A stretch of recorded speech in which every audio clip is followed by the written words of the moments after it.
5 नवंबर को माता कलीसिया संत जकरियस और संत एलिजाबेथ का त्यौहार मनाती है। ये संत यूहन्ना बपतिस्ता के माता पिता थे। इनका जिक्र संत लूकस के सुसमाचार अध्याय 1 में मिलता है। ये दोनों ईश्वर की आज्ञाओं और नियमों का निर्दोष पालन किए और यही कारण है कि उनको धार्मिक दंपति की गिनती में लाया गया। ये बूढ़े हो गए थे, फिर भी संतानहीन थे और संतानहीन होने का दर्द को इन्होंने महसूस किया। संत जकरियस याजक का काम करता था।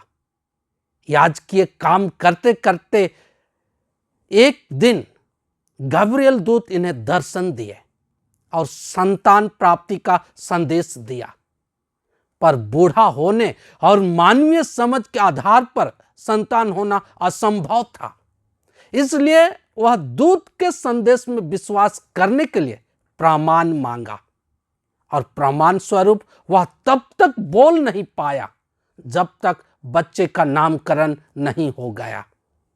इस तरह वह ईश्वर की दया और महानता को बहुत करीब से एहसास किया और विश्वास में दृढ़ हुआ।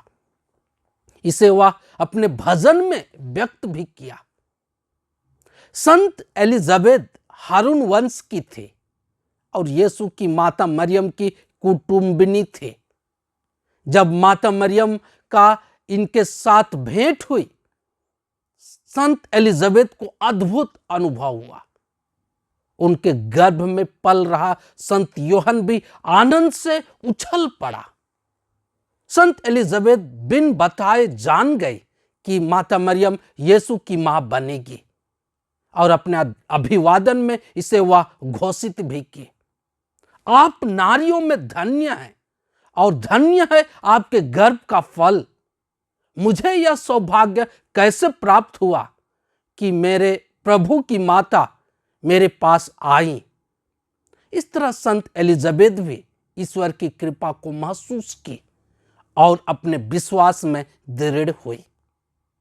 संत जकरियस और संत एलिजाबेथ साधारण व्यक्ति थे। संतान प्राप्ति के पहले सामान्य व्यक्ति की तरह ही संतानहीन होने का वेदना महसूस किए, पर संतान पाने के बाद वे ईश्वर के वरदान को गहराई से समझे। वे अपने बेटे की अच्छी परवरिश किए। वे उन्हें उसी तरह विकसित होने दिए जैसा स्वर्गदूत ने उन्हें निर्देश दिया था। आज ये संत जकरियस और संत एलिजाबेथ हमारे लिए कुछ चुनौती रखते हैं। क्या हम अपने जीवन में ईश्वर के वरदानों को पहचानते हैं? क्या उनके प्रति ईमानदार और सजग और गंभीर होते हैं? क्या हम इन दोनों संतों के समान अपने मन के उद्गार को कृतज्ञ भाव से व्यक्त करते हैं? क्या हम अपने संतानों को ईश्वरीय इच्छा के आधार पर धर्म संगीत जीवन के लिए बढ़ने देते हैं? हे संत जकरियस और संत एलिजाबेथ, हमारे परिवार को सुंदर, पवित्र और धार्मिक बनने में मदद कर।